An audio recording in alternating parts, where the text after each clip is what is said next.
Referred to as one of the best Switch games, Breath of the Wild invited Zelda fans, new and old, to experience a unique experience of Link's adventures in the first truly open world experience the Zelda franchise had ever seen.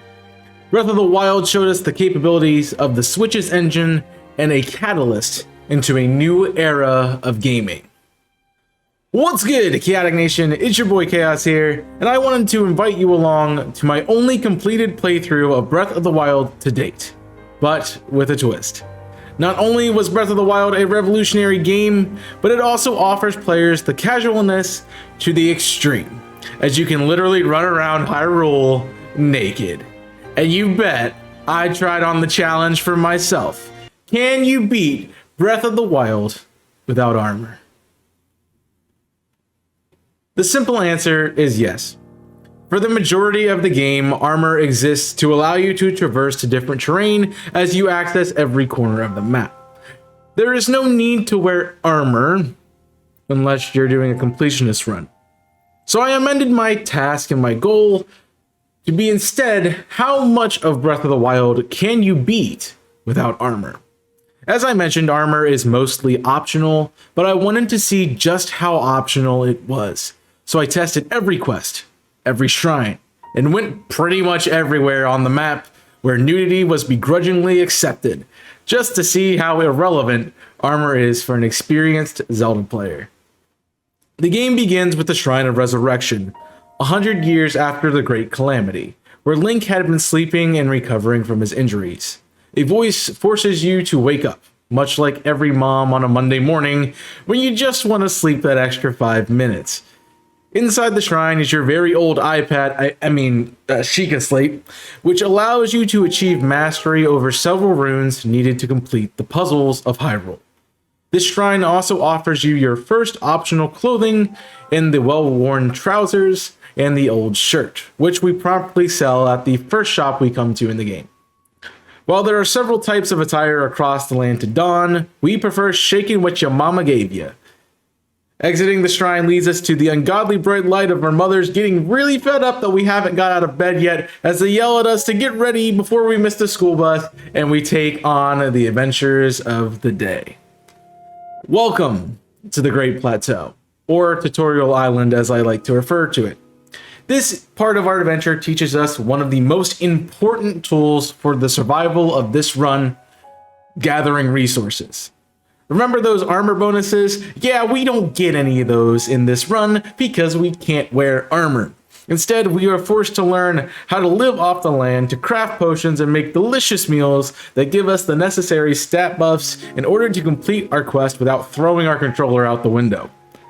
The old man is our first companion who wants to aid us in our quest by making us complete trials to unlock runes for the Sheikah Slate.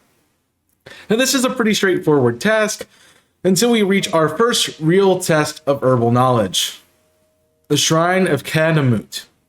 This shrine, also known as the Freezing or Cryonis Shrine, is located within a frozen section of the map, which is okay if you're in a fluffy winter coat, but it is bone-chilling when you're running around in your birthday suit. Luckily for us, there are some spicy peppers that can be picked, which give us enough cold resistance to complete the shrine. Ending our task on the Great Plateau, earning us a history lesson from the old man who actually is the spirit of the past King Rome, and securing the glider as a means of getting off the floating island. Here's where the map really opens up for the first time, as there really isn't anything stopping us from exploring wherever we desire to flaunt our nakedness. While there is no set path, the game does push you towards Kakariko Village to seek out Impa for more information and some other main quests. So let's go there. Along the way, there are a few shrines to be dealt with, as some towers to activate to expand our map as well. Speaking to Impa will relay all the truth of what happened in the past, which reveals to us the path to defeat Calamity Ganon. Two main story quests are given here. One leads you towards the Divine Beast, and the other to upgrade the Sheikah Slate at Hateno Village. Going to Hateno is the option I took in my playthrough, which is really helpful in the long run, so I recommend doing it.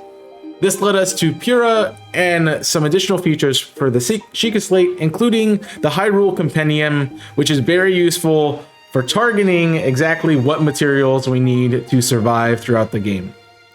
Once all of this is completed, we can return to Impa and complete this quest. Again, the world is ours to explore at this point, so there are many options to continue our journey.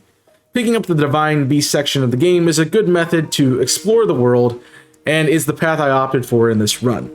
The plan is to take on each beast in order from easiest to hardest for this challenge, which guided me towards the easiest one at Rito Village as Va Madoa, which allows us to explore much of the map to the west of Hyrule. Rito Elder Kennelly will tell us that the Divine Beast has gone rogue, a storyline that is repeated in this game because of Ganon's control over the Divine Beast. We are tasked with finding Temba, a Rito warrior, continuing the struggle against Meadow, who tests our abilities in the flight range. I will note here that you should have a good understanding of cold resistance meals and potions by this point in time, as the air can be quite cold in the locations required to reach Meadow. A way around this is using fire weapons as a heat source, or by lighting wood bundles on fire to rest up at. Temba will take us up to face Meadow in the air, which is a really cool fight where you loose bombs around to destroy Meadow's cannons, allowing us to get close enough to enter Va Madoa. Meadow is pretty easy to navigate and really only requires a few ice resistance meals or potions to navigate through as we make our way to fight the Blight of Va Madoa, Wind Blight Ganon. Take advantage of the wind turrets and critical hits with our bow. Wind Blight Ganon is blown away without too much problem as we recover our first Divine Beast and the ability Revali's Gale. Revali's Gale is a very useful ability for us due to our inability to get a climbing bonus from armor sets. So this allows us to access many of the hard to reach towers that are left to explore, including the infamous Ridgeland Tower, which is surrounded by a bunch of water, a bunch of wizards, and a bunch of those Lispos, and it's really annoying if you've ever tried to do it. So make sure you get this first and then go do that one, because it makes it 9 million times easier. Our next and final Divine Beast for this run is Vah Rudania. We cannot complete Vah Ruta or Vah Naboris, unfortunately. Vah Ruta cannot be accessed due to the requirement of Mipha's armor to scale waterfalls, because that's the armor boost you get from it. And Vah Naboris cannot be accessed due to everything being locked behind cross-dressing to access Gerudo Town. Which really doesn't bother me much since Vah Naboris is a massive pain in the butt, and honestly, it's just better if we just don't deal with it. However, getting to Vah Rudania is a challenge in itself. Much like Vah Meadow, we have to deal with the elements, and heat is much more difficult to counteract than the cold in this game. We are unable to use wooden weapons in the heat because they will burn instantly, and we are constantly having to run heat resistance potions or meals in order not to spontaneously combust. If you have access to Goron City and you have done everything up until going to Vah Rudania, I have calculated that it takes about 400 hearts to get up the path, complete the puzzle of Vah Rudania, and defeat Fire Blight Ganon. That's a lot of hearts. A great way to achieve this feat is to travel to the southwest to Faron Grasslands to harvest hardy durians. You can cook 5 of these things together and you will receive an extra 20 hearts, which is really helpful in putting a dent in our 400 heart deficit.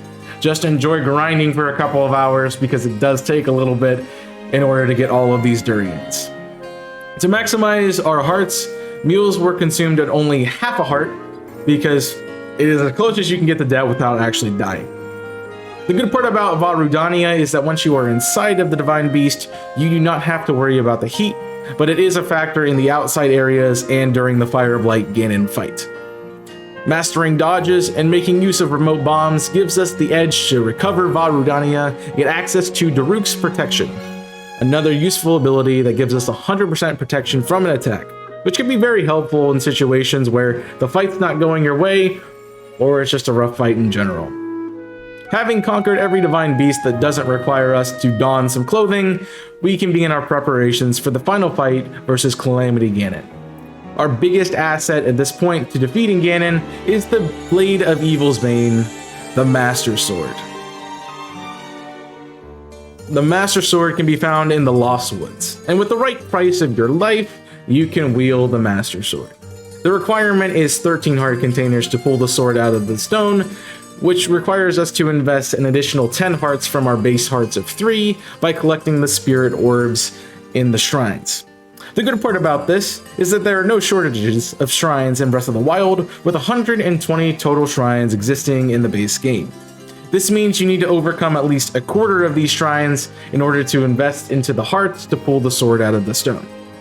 I'm not quite sure if the extra hearts from meals such as Hardy Durians could also achieve this goal because I've never tested it, but we're doing a how much of Breath of the Wild can you complete without armor challenge, so we're going to have to collect these spirit orbs anyway, so I just never tried it out.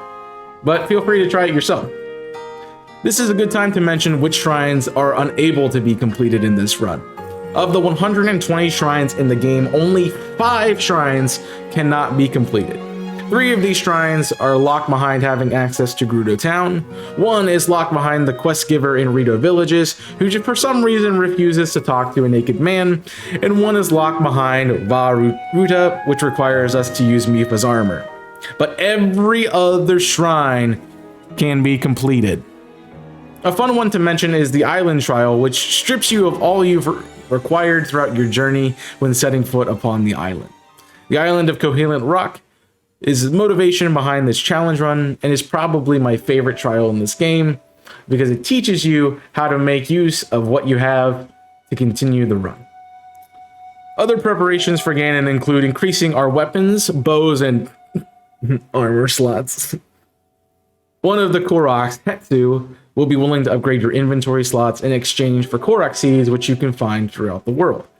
Unfortunately, you are limited to an extremely low amount of upgrades because Hetsu will retreat to the Lost Woods after a few upgrades.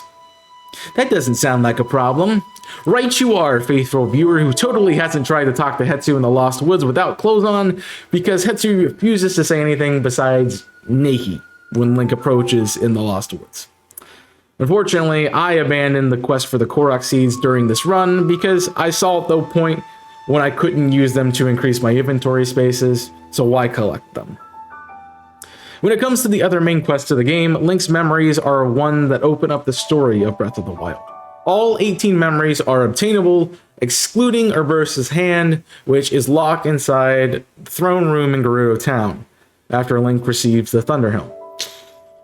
Since we can't get into Gerudo Town, there's no way to access this memory, and it becomes our only missing link in our journey. At this point, we've conquered 2 Divine Beasts, recovered 17 memories, overcome 115 shrines, and obtained the Master Sword. Finally, we are ready to fight Ganon. Hyrule Castle acts as its own dungeon, and also contains the Hylian Shield after you defeat the Stalnox. You also could just use the Stasis Rune to launch Link on an object right to Ganon's door if you'd like. Kind of ruins the fun of running through the castle, but do whatever floats your boat. You will, however, have to go and collect that one memory of Link, Zelda, and King Rome that is inside the castle, so just make sure you do that. It's finally time to fight the final boss, Calamity Ganon. Or it would be if we were able to free all the Divine Beasts. Apparently, you get punished for not doing the main story in this game. Because of our refusal to put on clothes for just a few seconds, we have to fight not 1, but 2 of Ganon's Blights before we can face Calamity Ganon. What a great failsafe for players who run straight to Ganon, for getting off the Great Plateau. We are required to take on part of the gauntlet, starting with Water Blight, and then onto Thunder Blight Ganon in that order. I do find it interesting in this case, and just something I'll note here, that there is a set order if you failed to save any of the Divine Beasts during the game. The order is Wind Blight Ganon, Water Blight Ganon, Fire Blight Ganon, and then Thunder Blight Ganon. Maybe this is how the developers ranked the Blights from easiest to hardest, and coded it so deep in the game that you probably didn't notice it unless you skipped all of the Divine Beast main story parts of the game. Both of these Blights that we have to fight are pretty simple to deal with once you learn their pattern. The Thunder Blight is a pain in the butt, but honestly, he's not too bad, so don't worry about it too much and just learn it. It'll help you. It'll be fine. Don't worry about it. I will say it is important to have a plentiful supply of arrows before attempting this fight, as both of these Blights are gonna be able to be dealt with arrows pretty nicely. Now on to Calamity Ganon.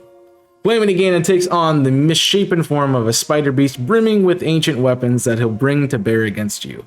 He'll be using many of his tools from previous incarnations, so expect Windblight Ganon's Wind Gust, Waterblight Ganon's Spear, and Fireblight Ganon's Giant Axe, among many others. Using the Master Sword is important here since it won't break during this fight. Navigate through Calamity's phases using all the tricks you have available at this point in time. I would also recommend using a bunch of ancient arrows for this fight since Calamity Ganon acts like a guardian. And this run is mission... yeah, it's not that easy. Like most instances of Ganon, he doesn't go down the first time, and he unleashes his true form, Dark Beast Ganon. This looks incredibly intimidating, but not all is lost, as Zelda will be able to bestow the light bow to you, an unbreakable magic bow capable of shooting unlimited light arrows.